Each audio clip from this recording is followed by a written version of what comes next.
கர்த்தர் என்னையும் ஒரு சாட்சியாக வைத்திருக்கிறார். போன சண்டே சர்ச்சு ஆராதனை முடிஞ்சு அவர் என்னை தண்ணி கேட்டார்.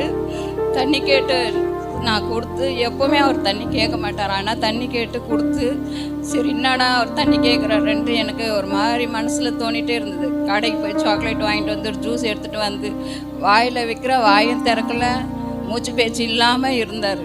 ஆனால் பாஸ்டர் அம்மாவும் தம்பிங்க எல்லாருமே சரி உடனே வந்து ஹெல்ப் பண்ணாங்க.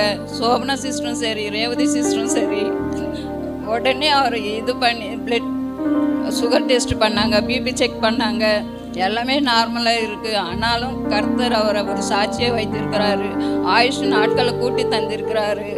அந்த ஒரு நிமிஷம் கர்த்தர் அவரோடு இருந்து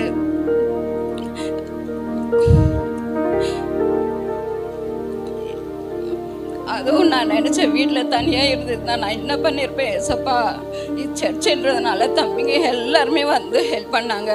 அம்மா உடனே வந்து ப்ரேயர் பண்ண உடனே எழுந்து உட்காந்து எனக்கு என்ன ஆச்சுன்னு கேட்டார்.